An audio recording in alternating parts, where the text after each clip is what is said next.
আসসালামু আলাইকুম। আশা করছি যে যেখানে আছেন আল্লাহর রহমতে ভালো আছেন। আমিও ভালো আছি। আজকে আমি আপনাদেরকে নতুন একটি রান্না করে দেখাবো। বড়ি আলু দিয়ে সজনে শাক। অনেকের কাছে নতুন রান্না আবার অনেকের কাছে পুরাতন রান্না। রান্নাটা ভালো লাগলে অবশ্যই লাইক, কমেন্ট, শেয়ার করবেন। চ্যানেলটা সাবস্ক্রাইব করা না থাকলে প্লিজ চ্যানেলটা সাবস্ক্রাইব করে পাশের বেল আইকনটি প্রেস করে রাখবেন। তাহলে নতুন রান্না আপলোড করার সাথে সাথে নোটিফিকেশন চলে যাবে। আর ফেসবুক থেকে দেখলে পেজটি ফলো করে রাখবেন। এটা হচ্ছে সজনে শাক। সজনে শাকটাকে আমি এখন এভাবে বেছে নিচ্ছি। অনেকে বলতে পারে সজনে শাক কি বাছতে পারি না, যারা নতুন তাদের জন্যই আমি বেছে দেখাচ্ছি। আর এভাবে যদি বাছতে না পারেন তাহলে আপনারা একটা একটা করে পাতা ছড়িয়ে নিতে পারেন। আমি এভাবে সজনে শাকগুলাকে বেছে নেব। সজনে শাকগুলো আমার বাছা হয়ে গেছে, আমি ধুয়ে ঝাঁকাতে নিয়ে নিয়েছি। এক্সট্রা পানিটা যেন ঝরে যায়। চুলার পর একটা প্যান বসিয়ে দিলাম, দিয়ে দিচ্ছি পানি। আমি এখানে শাকটাকে সিদ্ধ করে নিব, তাই পরিমাণ মতো পানি দিয়ে দিচ্ছি। আনুমানিক 2 কাপ হবে। ঢাকনা দিয়ে ঢেকে দিচ্ছি পানিটা ফোটার জন্য। পানিটা যখন ফুটে গেছে তখন ঢাকনা উঠে দিয়ে দিচ্ছি লবণ 1/2 চামচের বেশি, হলুদ দিলাম সামান্য। শাকটাকে দিয়ে দিচ্ছি। আর এই শাকটা রান্না করে যে টেস্ট হয়, খেতে কিন্তু খুব মজা হয়। ঢাকনা দিয়ে ঢেকে দিলাম।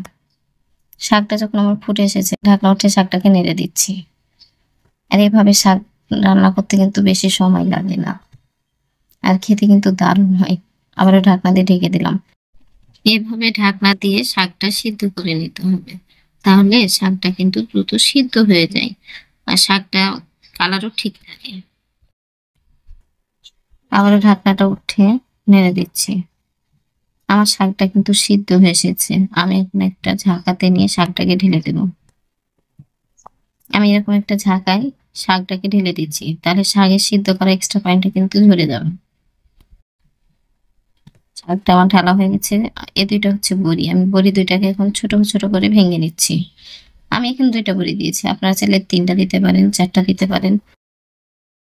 যার ফ্যামিলিতে যত সদস্য বেশি অবশ্যই একটু বেশি নেবেন। আর এটা আলু, আমি এখানে 2টা আলু কেটে নিয়েছি, 2টা বড়ি চিকন করে ভেঙে নিয়েছি। চুলার উপর প্যান বসিয়ে দিয়ে দিচ্ছি সরিষার তেল 1/2 কাপ। আমি একটু বেশি তেল দিয়ে নিলাম। তেলটা যখন গরম হয়ে আসছে তখন দিয়ে দিচ্ছি কেটে রাখা আলুটা। আমি আলুগুলাকে দিয়ে দিলাম, একটু নেড়ে চেড়ে দিচ্ছি।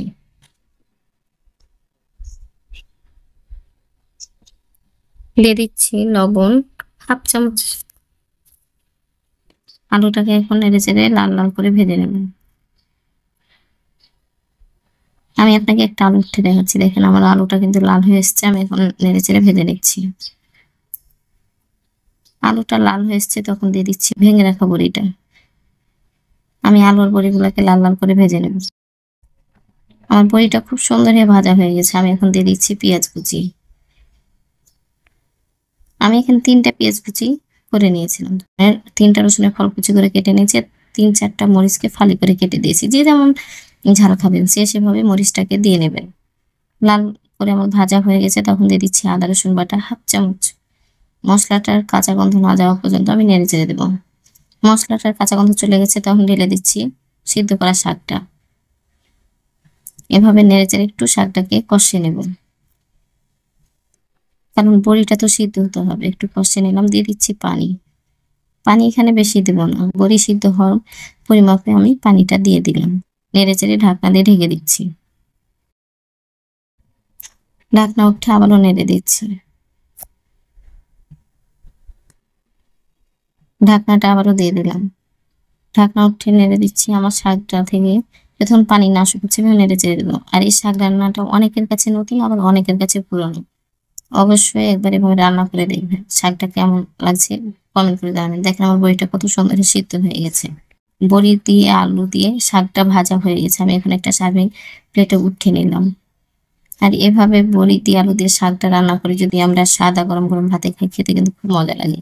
এটা হচ্ছে ফাইনাল লুক। আশা করছি বড়ি আলু দিয়ে সজনে শাক রান্নাটা ভালো লেগেছে। ভালো লাগলে অবশ্যই লাইক দিবেন, লাইক দিতে ভুলবেন না। যারা চ্যানেলটা সাবস্ক্রাইব করেছেন তাদেরকে তো অসংখ্য ধন্যবাদ। যারা চ্যানেলটা সাবস্ক্রাইব করেননি প্লিজ চ্যানেলটা সাবস্ক্রাইব করেন। আপনাদের একটা সাবস্ক্রাইব আমার জন্য অনেক মূল্যবান। আর অবশ্যই কমেন্ট করে জানাবেন শাক রান্নাটা কেমন হয়েছে। আল্লাহ হাফেজ।